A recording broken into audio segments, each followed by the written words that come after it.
아멘. 네.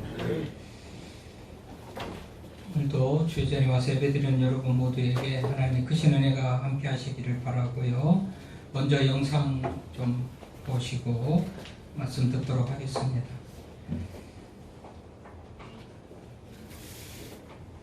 지난 9월 5일 성균관 유도회라는 데서 이제 그 차례상을 간소하게 했던 그런 소식을 KBS 뉴스에서 전하는 그런 내용입니다.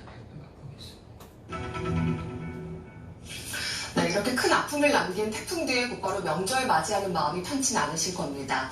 그래서 서로를 더욱 보듬고 북돋아 주는 게 중요하겠죠. 지금쯤 차례상 준비 어떻게 할까 분주하실 텐데 성균관에서 차례상 표준안을 처음으로 발표했습니다. 자, 9가지 음식이면 충분하다. 그리고 전도 안 부쳐도 된다는 지침입니다. 이은정 해설위원과 함께 하겠습니다. 자, 오늘 이 방송을 많은 분들이 좀 함께 보셨으면 좋겠습니다. 자, 일단 성균관 하면 유교의 중추기관 아니겠습니까? 이거 보니까 표준안의 핵심이 전이나 기름진 음식 안 해도 된다 이런 거더라고요. 자세히 좀 알아볼까요? 네, 추석을 앞두고 성균관에서 사상 처음으로 차례상 표준안을 만들고 기자 간담회까지 열었습니다. 네. 화면을 함께 보실까요? 네. 네, 화면 보시면 평소 보던 상차림과는 상당히 다른데요. 꽤 간소합니다. 이게 지금 표준안으로 내놓은 사진이죠? 그렇죠. 네네. 첫 줄에는 밤, 사과, 배, 감 이렇게 과실 4개가 자리 잡고 있고요. 두 번째 줄에는 나물, 구이, 김치, 백김치를 쓰고 있습니다. 그리고 세 번째 줄에는 술과 송편 다 세어보면 모두 9가지밖에 없습니다. 굉장히 적습니다. 네. 위원회는 여기서 이제 가족들이 굳이 원하면 육류나 생선, 떡을 추가로 올리면 된다고 합니다. 차례상 하면 생각나는 전을 부치는 것, 또 네. 기름에 튀기는 음식은 하지 않아도 된다. 그렇게 얘기하고 있습니다. 네, 뭐 구이도 좀 간단하고 나물도 상대적으로 훨씬 손이 많이 가지 않지 않습니까? 네. 사실 매번 명절 때마다 오죽하면 뭐 손가락 깁스 모형까지 판매가 될 정도라고 하니까 많은 분들이 좀 부담을 많이 느꼈을 텐데 사실 성균관이 이렇게 나서서까지 발표하는 이유가 있을 것 같습니다. 이런 이유겠죠? 네, 잘못된 차례 문화를 이제는 바꿔야 되지 않느냐 하는 네. 문제의식 때문입니다. 원래 차례상이 뭐 홍동백선이, 조율이신이 이런 것처럼 복잡하지 않았다는 겁니다. 또 두 번째는 제사와 차례를 이제 혼동하고 있다는 건데요. 제사상처럼 차례상을, 명절 차례상 그렇게 많이 차리지 않았는데 네. 지금은 저희가 제사상하고 차례상 거의 똑같이 차리고 있지 않습니까? 뭐 명절 때도 그냥 제사지네 이렇게 말하는 분들도 그렇죠, 많고요. 그렇죠. 네. 그렇지 않다는 것을 이번에 지적하고 있는 겁니다. 네. 그리고 또 무엇보다는 시대의 변화도 있습니다. 이 명절에 차례상 차리는 문제로 뭐 남녀 갈등, 요즘은 또 세대 갈등도 있습니다. 그렇게 되다 보니 명절 지나고 난 뒤에 부모님과 싸웠다, 또는 이혼도 했다 이런 내용들이 나오지 않습니까? 그렇죠. 사실 그 조상님을 모시는 행위를 하면서 가족들에게 불화가 생긴다면 이것은 진정한 유교가 아니다. 행복한 차례와 제례를 지내야 한다. 이러한 문제의식을 바탕으로 이러한 표준안을 발표하게 된 겁니다. 네, 성균관에서 이걸 발표했다는 게 참 의미가 큰 것 같습니다. 이런 차례상을 만들기 위해서 좀 많은 분들 이야기도 들어봤다고 했는데 설문조사 결과도 갖고 오셨다고요? 네네, 남녀 1000명을 대상으로 설문조사를 실시를 했는데요. 차례를 지낼 때 가장 개선해야 할 점으로 간소화를 40.7%가 들었습니다. 네. 또 차례상에 올리는 음식은 5가지에서 10가지를 했으면 가장 좋겠다라는 게 절반 이상을 차지했고요. 절반 정도를 차지했죠. 네네. 차례를 모시는 조상의 범위는 조부모까지, 즉 2대 봉사를 하는 것이 좋겠다는 답이 가장 많았습니다. 또 부모 차례를 모실 때는 양가 모두 참석하겠다는 응답이 51.8%였습니다. 차례상 비용도 나왔는데요. 10만 원대를 가장 원했습니다. 네. 네네. 실제로 이제 기존의 상차림을 하게 되면 이제 전이나 튀김류까지 했을 때 대형 유통업체 기준으로 36만이 좀 넘게 들어요. 올해 이제 추석 상차림은 그렇게 된다고 발표가 됐었거든요. 근데 이번 표준안으로 했을 경우에 한 17만 원 내외가 될 것으로 보입니다. 네, 지금 뭐 36만 원 얘기하셨고 이 표준안으로 하면 절반이 안 될 수 있다는 건데 사실 물가도 너무 많이 올라서 이 표준안이 적용되면 굉장히 또 가정 경제에도 보탬이 좀 되겠습니다. 네, 맞습니다. 네. 자, 그런데 이게 사실 차례는 좀 집안마다 문화가 워낙 다르잖아요. 우리 집안의 전통이다 이런 말씀하시는 분들도 많아요. 그래서 성균관이 발표를 했다고 해도 이게 하루아침에 바뀔 수 있을까? 좀 상당히 좀 반응이 좀 지속되지 않을까? 어떻게 보십니까? 네, 그 오래된 관행이 그렇게 오래된 게 아니라는 게 성균관 측의 설명입니다. 가보경장 이후에 신분제도가 제도된 거기 때문에 이제 100년 좀 넘은 거거든요. 근데 그때 이제 누구나 고조 부모까지 제사를 지낼 수 있다 보니까 경쟁적으로 제사상을 차려서 이제 상차림이 좀 화려해진 건데요. 우리가 알고 있는 대표적인 종가에서는 이 표준안이 나오기 전부터 상차림이 굉장히 간소했었습니다. 아, 그렇군요. 예. 그 조선 후기 성리학자인 명제 윤정의 종가 때 차례상 같은 경우에는 보시는 것처럼 뭐 육포나 대추, 밤, 배, 백설기, 또 물김치 이런 게 전부고요. 퇴계 이황 종가댁의 설 차례상 같은 경우도 과일, 포, 두부전, 떡국 요 정도로 차렸었습니다. 지금 나오고 있는 게 이제 퇴계 종가댁 설 차례상인데요.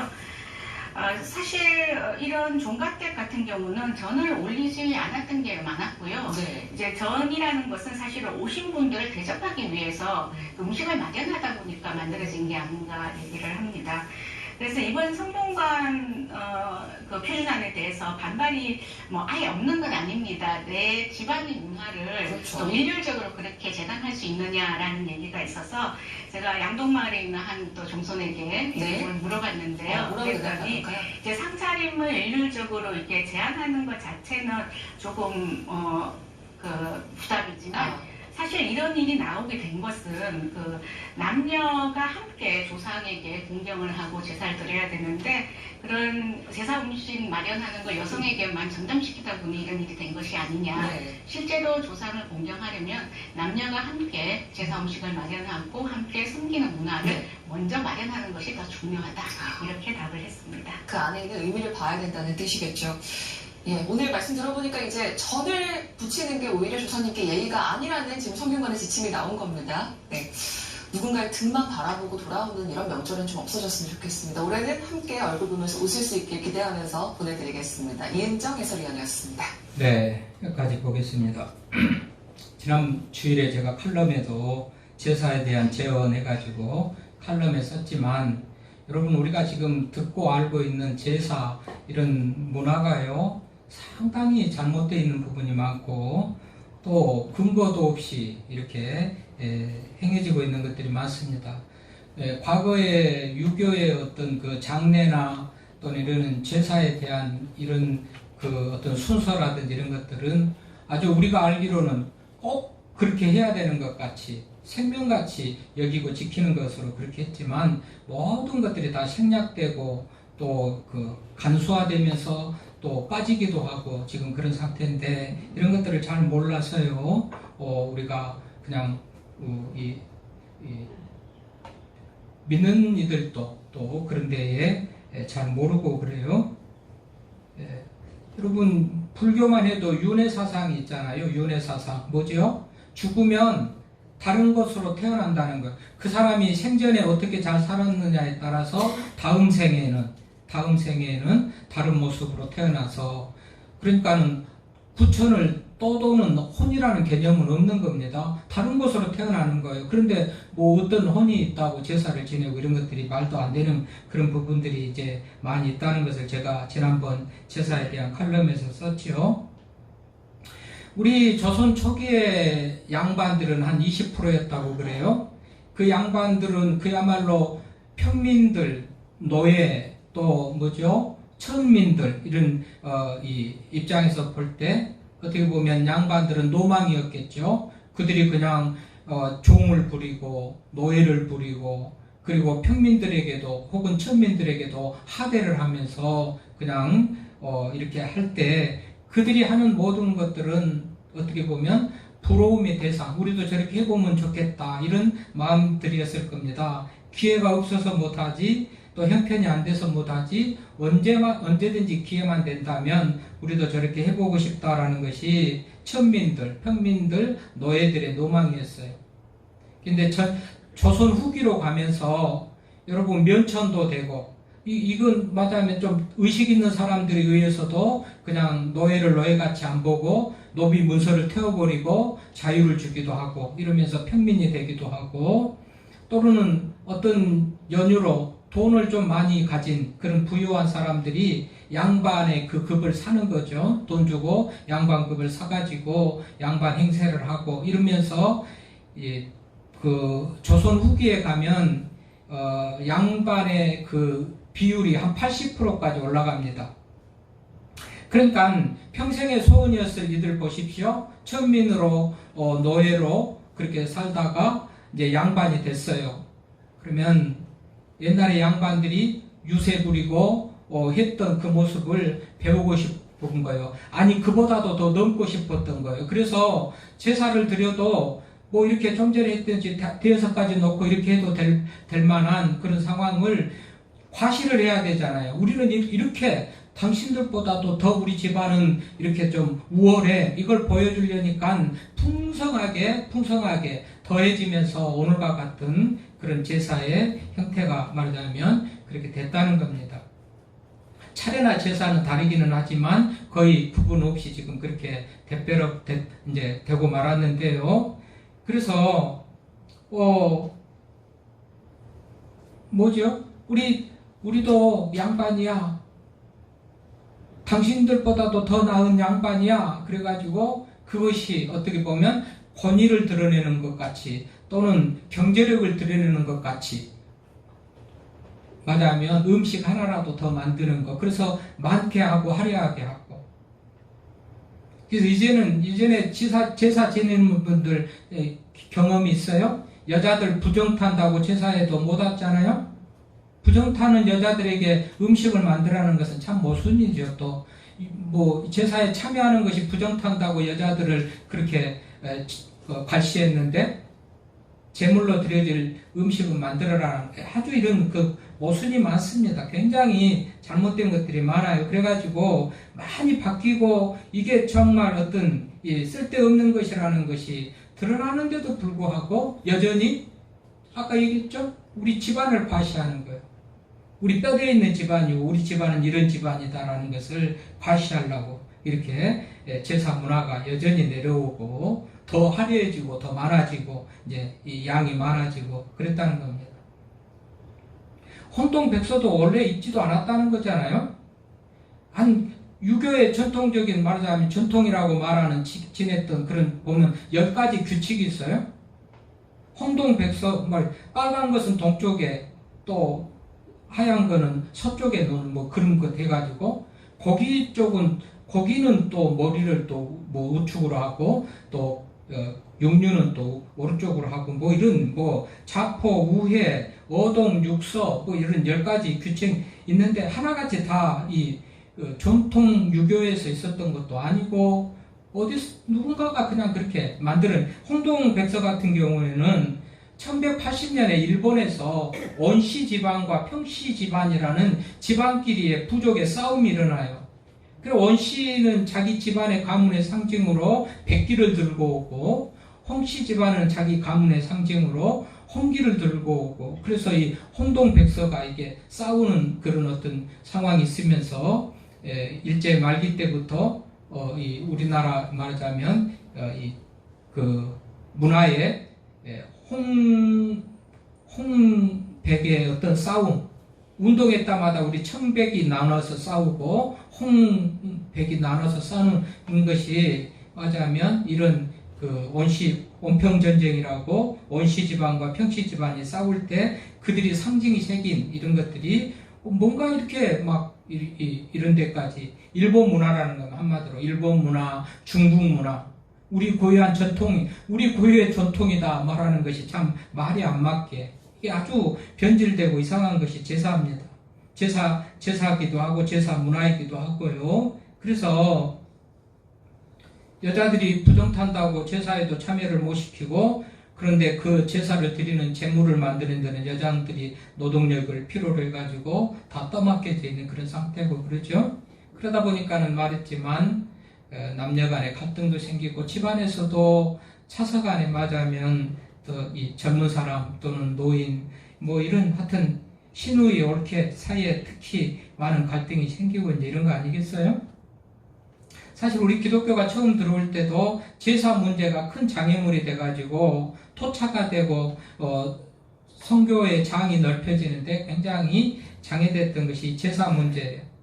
기독교는 이걸 안 하니까 이걸 오픈하고 예를 들면 괜찮다, 드려도 된다 이렇게 했다면 우리 기독교가 대한민국을 다 점령하고 지배했을 거예요. 이게 이제 안 되다 보니까 그래도 전통적으로 내려오는 제사 문제 때문에 기독교가 복음을 전하는데 큰 장애물이 됐던 것 제사. 그럼에도 불구하고 이것은 해서는 안 될 일이기 때문에 우리 기독교는 양보를 안 하고 그렇게 지켜왔던 거예요. 오늘 기독교가 제사를 지내는 것이 잘못이라는 것을 말하는 것, 오늘 본문에 대표적으로 여러 군데 있습니다만은 다른 신에게 예물을 드리는 자는 괴로움이 더할 것이요. 하나님 말고 하나님을 섬겨야 되는데 다른 신에게 맞으면 제사라는 것은 귀신에게 우리 성경적으로 마귀에게 사탄에게 드리는 제사니까 그런 하나님 보실 때는 가당치도 않고 이건 있을 수도 없는 거죠. 그러니까 우리는 제사를 드리면 안 된다. 지금 그런 거예요. 제사를 드리는 것만 절충만 하고 허용만 됐어도 기독교가 복음을 전하는데 아주 그냥 마음껏 복음을 전했을 그런 상황 속에서도 제사는 허용하지 않았던 이유가 여기에 있는 겁니다. 여러분 근본적으로 보십시다. 아까도 얘기했지만 윤회 사상 같은 거 다시 이 생에 다음 생애에 다른 뭔가로 태어나니까 혼이라는 게 없잖아요. 구천을 떠도는 혼이 없어요. 다른 뭔가 태어나니까 그 태어난 그 생물 속에 어떤 혼이 있는 것이죠. 그런데 제사는 그 혼에게 드리는 것이니까 아주 이게 잘못이기도 하고 모순 중에 모순이고 정말로 이게 말이 안 되는 그런 지금 상황인 겁니다. 성경적으로 하면 우리 인간은 하나님께서 최초의 진흙으로 흙덩어리로 인간을 만드셨죠? 흙덩어리요. 아담 흙덩어리. 근데 흙덩어리 가지고만은 맞으면 온전하지 못하니까 하나님께서 코에 생기를 불어가지고 생명이 되게 해가지고 살아있는 사람이 이제 된 것이잖아요. 그래서 영혼이 맞으면 육체와 영이 존재한 혼재한 그런 인간인데 죽음은 어떻게 된다고 그래요? 죽음이 어떻게 됐냐? 이게 정립이 안 되니까는 혼에게 제사를 드리고 있는 거예요. 성경적으로 죽음이라는 것은 육체와 영이 분리되는 것을 성경적으로 죽음이라고 그래요. 애초에 육하고 생명이 만나가지고 생명, 살아있는 사람이 됐는데 죽는다는 것은 이것이 분리되는 거예요. 그래서 육은 흙으로 왔기 때문에 흙으로 돌아가고 그래서 매장을 합니다. 태우는 것도 동일하게 땅으로 돌아가는 거예요. 뼈가루 해가지고 뿌리든지 묻든지 다 흙으로 돌아가는 거고 영은 낙원에 갑니다. 낙원에. 하나님이 계신 낙원에 가는데 이걸 이제 낙원에 갔던 영이 혼이 맞으면 아무 때나 오는 것 같이 생각하기 때문에 제삿날 되면 올 것이고 그래서 차려두고 먹게 하고 이제 이런 문제가 생기는 건데요. 성경적으로 올 수가 없어요. 한번 하나님이 정한 장소에 간 영은 올 수가 없습니다. 맨 마지막 날 예수 재림 때 이제 세상 종말이고 마지막 때 예수 재림 때는 무덤에서 자던 그 육체로 죽었던 썩었던 영혼들이 다시 살아나고 그 영이 연합돼서 신령한 채로 돼가지고 하나님 앞에 심판돼서 심판을 받고 이제는 두 번째 사망 불못에 들어가든지 영원한 세계 맞아요. 영생에 들어가든지 이런 과정이 있는데 이 중간에 있는 이 영은 한번 가면 올 수가 없단 말이죠. 여러분 부자가 죽고 거지 나사로가 죽어가지고 똑같이 죽었는데 부자는 천국에 가고 거지 나사로는 천국에 가고 부자는 지옥에 갔잖아요. 그 삶의 환경 여건이 지옥과 천국인 것이 분명하잖아요. 아브라함의 품에서 위로받고 있는 나사로, 부자는 뜨거운 불못에서 물 한 방울만 내 혓바닥에 정말 떨어뜨려 달라고 호소하는, 그래도 그 공간 안에서도 오고 가지 못하잖아요. 큰 담이 있고 구렁텅이가 있어가지고 네가 나한테 올 수도 없고 내 여기서 그리도 갈 수가 없다고 성경이 말해요. 그 낙원 하늘의 세계에서도 영길이 오고 갈 수가 없는 거예요. 이동이 불가능하단 말이죠. 그 한정된 장소에만 있는 거예요. 그런데 함부로 땅에 오겠습니까? 땅에 와서 제사밥을 먹겠습니까? 아니에요. 그래서 오직 하면 답답한 부자가 뭐라고 그래요? 나사로를 저 우리 고향 땅 집에 보내가지고 형제들에게 가서 복음을 전해서 천국이 분명히 있으니까 예수 믿고 천국 오게 해주십시오. 그랬더니 뭐라고 그래요? 여기서도 갈 수가 없다고 그러잖아요. 그러니까 영의 세계에서 이 땅에 오는 것 자체가 안 맞아요. 영의 세계, 영들이 사는 데서 사는 것이지 이 땅에 오는 것이 안 맞단 말이죠. 어쨌든 이 죽으면 그렇게 분리가 돼서 육은 땅으로 가고 영은 낙원에 가서 예수 재림할 때까지 그곳에 머무는 것이지 자유롭게 이동하는 것이 아닌데 우리들은 뭘 모르죠? 제삿날 되면 그 영이 와서 제사밥을 먹으리라. 그래서 뭐 국도 퍼놓고 수제를 담가놓고 쌀을 밥을 해가지고 수제를 뽑아놓고 이렇게 하지만 양이 줄어들기는 합니까? 먹지 않는다는 증거, 줄어들지 않는다, 움직임도 없다. 그러니까 냄새를 먹는다. 냄새라도 먹고 가게 차려놓는다. 이렇게 말하는 사람들도 있는데요. 여러분 그게 아니죠. 하여튼 올 수도 없고 갈 수도 없고 음식을 먹을 수도 없고 그래요. 또 먹는다고 칩시다. 그 영이 와서 먹는다고 칩시다. 혼이 와서 먹는다고 치면 왜 1년에 한 번만 차려드려요? 그 사랑하는 아버지, 그 사랑하는 어머니 혼이 오면 매일매일 따뜻한 거 차려가지고 맛있게 해드려야지 맞지 않습니까? 너무나도 모순이고 말도 안 되는 그런 일들을 그렇게 요곡돼가지고 해왔단 말이죠. 이거를 우상숭배가 아니고 뭐 효도의 연장선으로 효도하는 것으로 그렇게 얘기하는 그런 사람들도 있고 또 합리화하는 그런 경우도 있지만 여러분 기독교가 효에 대해서는 누구보다도 어느 종교보다도 더 말하잖아요. 10계명 중에서 4번째까지가 하나님께 하는 거고 5번째부터가 사람에게 하는 것인데 사람에게 하는 가장 첫 번째 5째 계명이 내 부모를 공경하라. 이 기독교는 효의 종교입니다. 뭐 안 믿는 사람들이 모르는 사람들이 제사를 안 지니까 뭐 기독교는 효를 모르는 것 같다고 하는데 너무너무 무식한 얘기예요. 아멘. 여러분 군대 간 아들은 외박도 나오고 휴가도 나오기도 하지만 영혼은 한번 낙원으로 가면 움직일 수가 없는 겁니다. 만약에 그 혼이 올 수도 있고 움직일 수도 있다면 한번 가정해 보십시다. 만약에 죽은 혼이 능력이 우리가 벌벌 떠서 그 혼을 잘 대접해야 우리가 벌을 안 받고 잘 될 것이라는 그런 기대 가지고서 혼을 섬기고 제사를 지낸다고 우리가 제사 드리는 사람들을 생각해 볼 때 만약에 이순신 장군의 혼이 있어요. 이순신 장군이 혼이 있어가지고 그 능력이 있고 벌을 주기도 하고 상을 주기도 하고 제사 잘 지내는 후손들에게 네가 나를 제사를 잘 섬기니까 내가 복을 주겠다고 잘 되게 하든지 제사를 안 지낸다고 벌을 주고 하면 이 혼이 능력이 있는 거 아니겠어요? 이순신 장군에 만이 혼이 있다면 와가지고 일본 사람들 다 죽여버렸지 않을까? 아니 그러지 않나요? 우리가 제사 지내는 사람들은 그 혼을 대접하고 섬기는 거 아니겠어요? 그게 아니에요. 다른 사람, 이순신 장군만 말하는 게 아니고, 그렇게 일본을 맞아면 미워했던, 일본 사람들 우리를 죽이려고 하니까 미워했지. 괜히 미워한 건 아니지만, 어쨌든, 자, 이순신 장군은 빼놓고, 억울하게 죽은 사람들 한번 생각해 봅시다. 억울하게. 이 세상에 억울하게 죽은 사람들 너무 많잖아요. 억울하게.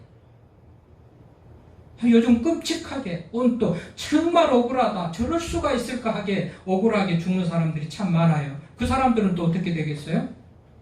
만약에 혼이 이동이 가능하고 올 수가 있고 또 우리가 섬기면서 우리를 잘되게 해달라고 또 벌 내리지 말게 해달라고 제사를 지내는 그런 입장에서 보면 그 혼이 만약에 살았다면 자기를 억울하게 죽인 그 사람 가만히 놔두는 것이 이상하잖아요.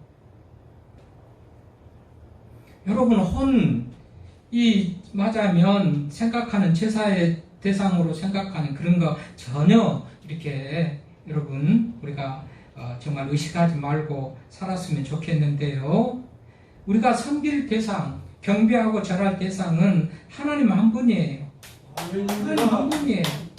귀신에게 혼에게 무슨 제사하고 절하고 아무 쓸데없는 거예요. 다 부질없는 일이에요. 아까도 얘기했지만 사람들에게 자기 과시하려고 자랑하려고 나 이렇게 부모에게 잘해. 내가 조상에게 이렇게 잘해. 그런데 그렇게 잘해가지고 그 사람들이, 조상들이 감동받아가지고 잘 살게 해줄까요? 제가 장담합니다. 저는 뭐 눈으로 목격한 증언자입니다. 맞아요. 목격자입니다. 우리 큰 집 작은 집이 있습니다. 우리 큰 집 그야말로 무슨 초산날 초하루 먼 날 해가지고 구슬구슬 그렇게 많이 하고, 우리 큰 집 제가 책에 있잖아요. 우리 할아버지가 부자였거든요. 큰 집 그렇게 구슬하다가 무슨 뭐를 하다가 하여튼 이 제사라는 것은 1등 가게 섬기는데요. 작은 집도 마찬가지고, 작은 집은 큰 집보다는 좀 못하지만 그래도 못지않게 아주 제사라고 하면 끝복하고 제사 안 드리면 큰일 날 같이 그렇게 하는데요. 반대로 우리 집은 제사 소용없고 제사 필요 없고 하나님 앞에 예배를 드리고 하나님을 섬기는 것이 최고고, 어렸을 때부터 지금까지 결과입니다. 사실 우리 큰집 작은집 콩가루 집안 되다시피 다 정말 망했습니다. 한마디로. 우리 고모네도 마찬가지고요. 우리 집은 두 집하고 비교가 안 되게 모든 것이 맞아요. 멀뚱하게 나와 있는 그런 상태입니다. 제사 안 드렸는데. 여러분 제사 지내는 분들 계신가요? 그거 정말 헛된 것입니다. 버리십시오. 하나님을 오늘 제사를 지내 다른 신들을 섬기고 예물을 드리는 자는 괴로움이 더할 것이다. 여러분 시간이 다 없어서 말입니다. 이제 다음 주에 또 다음 주에 제가 더 좀 새로 나온 분들도 있고 못 들은 분들이 있어서 하는데 또 보충으로 할 텐데요. 다른 신을 섬기면 괴로움이 더하는데요. 나를 섬겨주잖아요. 귀신이, 혼이, 말하자면 사단이, 마귀가 귀신이 섬겨주면 고맙다 그런 마음보다도 완전히 노예로 삼고 계속해서 이용하고 계속 더 섬기게 하는 그런 상황으로 이끌어갑니다. 어쨌든 오늘 이제 명절이 되고 추석이 되고 또 교인 중에 처음 나오신 분들 또 못 들었을 분들 생각해가지고 이런 얘기인데요. 이 성균관에서 좀 전에 발표했다는 거 역사적으로 처음이고 정말로 이 사람들이 깜짝 놀랄 만한 그런 거라더냐. 자기들의 어떤 그런 가르침이나 교리나 이런 것들을 부정하고 이런 것이 상당히 어려워요. 잘못된 것 알면서도 그냥 그렇게 해왔던 건데요.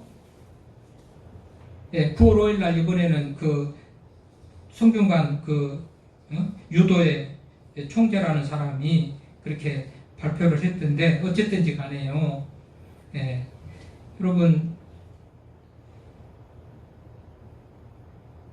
귀신에게 왜 우리가 무서워하면서 하나님이 가장 큰 신이고 성경에서 하나님만 믿으면 우리 예수님께서 바알을 다 쫓아낼 때도 그랬잖아요. 사람들이 뭐라고 그래요? 바알보다도 더 큰 신이니까 신하니까 바알의 왕 귀신의 왕이니까 아래 귀신이 명령을 받아가지고 도망간 것으로 그래서 예수님을 귀신의 왕이다 그렇게 얘기를 하지 않아요? 예수님은 왕이 그런 귀신이 아니고 신들보다도 더 맞아면 다른 그런 어떤 높으신 분인데 어쨌든지 우리가 얼마나 이 영혼이 있다면 억울하게 죽은 사람들이 보복을 하고 복수도 할 텐데 그것도 못하는 것들을 또 보든지 어쨌든지 이 혼은 없다. 그리고 혼이 없는 게 아니고 일정한 낙원이라는 하나님이 정한 장소 구역 내에서 예수 재림 때까지 머물고 있는 것이지 마음대로 자기 마음대로 이동하면서 제사를 받고 뭐 인간에게 벌을 주고 상을 주고 그럴 능력이 없는 것이 혼이고 귀신이다.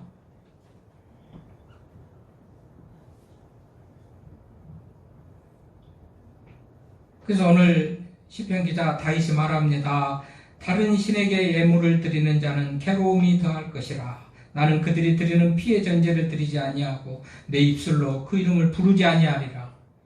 귀신을 부르거나 귀신에게 절하거나 귀신을 섬기는 일을 하지 않겠다. 그 얘기예요. 그리고 다른 신에게 애물을 드리는 자는 괴로움이 더할 것이다 그랬어요. 여러분,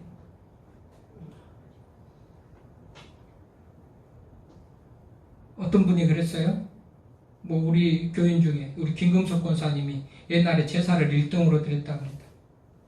집안 주변 누구 어디를 봐도 우리 집같이 제사 정성 들여서 드리는 사람이 없다고 할 정도로 제사를 1등으로 드렸다고 합니다. 그런데 별로 제사 지내느라고 힘만 들고 물질만 손해보고 낭비되지 전혀. 그래가지고 아무 소용없는 것을 본인이 경험하고 이제 제사 다 안 드리고 그렇게 했다고 얘기를 하던데요. 여러분, 다른 신들, 하나님 외에 다른 신들을 섬기는 것은 죄라고 말하죠. 10계명에서 가장 첫 번째 있는 계명이 뭐예요? 나 외에 다른 신을 내게 두지 말라. 다른 것을 신으로 의지하고 믿고 섬기고 제사 지내는 것, 그것을 금하는 거예요. 제1계명에서. 마태복음 4장 18절에 그냥 8절, 4장 8절에 보니까 예수님께서 마귀의 시험을 받죠. 마귀가 산꼭대기 높은 곳에 올라가서 데리고 갑니다. 다 보이겠죠? 천하만국이 다 보이겠죠? 마귀가 말합니다. 높은 산꼭대기 올라가지고 천하만국을 다 보여주면서 네가 나한테 절하면 이 모든 것들을 내게 주겠다. 그래서 예수님 뭐라고 합니까? 주 외에 뭐냐면 다른 신을 섬기지 말고 하나님께만 경배하고 그를 섬기라고 그랬다고 하면서 절하지 않죠. 그리고 사단이 물러가고 사단을 이기는 그런 내용이 있는데요. 여러분, 경배할 절을 하나님의 형상을 가진 인간이 누구에게인가 절한다 하면 그 사탄과 마귀는 좋아가지고 하나님의 형상은 어떻게 보면 하나님을 닮은 하나님이 하는 것 같은 하나님의 상징이며 대리자 같은 그런 의미를 가져요. 사람이 하나님의 형상을 가졌다라는 그 말은 사람이 하나님의 대리자 같은 그런 위치에 있는 것을 말하는데 그 사람이 귀신에게 절했을 때 그 귀신이 얼마나 만족하고 흐뭇하겠어요? 하나님이 나한테 절한다. 그런 기분으로. 이건 하나님에게 영광을 가리고 하나님을 모독하는 행위가 되는 거예요. 우리가 귀신을 섬기거나 절하는 것은 하나님에게 욕먹이는 것이 되는 거예요. 하나님의 형상을 닮은 우리들이 귀신에게 절하는 것은 하나님이 귀신에게 절하는 것과 같은 우리가 대신 그 역할을 하는 것 같은 그런 이치가 되는 것을 생각하면서요. 우리가 절대적으로 절하는 것이 우리 기독교에서는 하나님 말고 다른 것에 절하는 것은 허용되지 않는 거예요. 이렇기 때문에 우리는 제사 지내도 집안이고 뭐 할 수 없이 어떤 환경 속에서 제사의 자리에 빠지지는 못하고 갈 수는 있을지 모르겠습니다만 갈 수 있으면 그런 자리도 안 가야 되겠지만 갈 수밖에 없는 상황이라면 가서도 절하지 말고 함께하는 가족들을 위해서 기도하고 그렇게 하는 것이지 절하는 우리가 되면은 우리가 마귀에게 절하는 것이 돼요. 아멘. 여러분, 귀신에게 절하고 없는 혼에게 절하는 거 얼마나 어리석은 거예요. 이것을 선도하고 이것을 못하겠는데 맞으면 유교의 제사법 내지는 이 차례 질서 제례 지키는 것들이 다 바꿔갑니다. 바꿔가요. 어떻게 해요? 기독교가 원래 가르치는 그런 방향으로 다 바꿔가고 바뀌어져가요.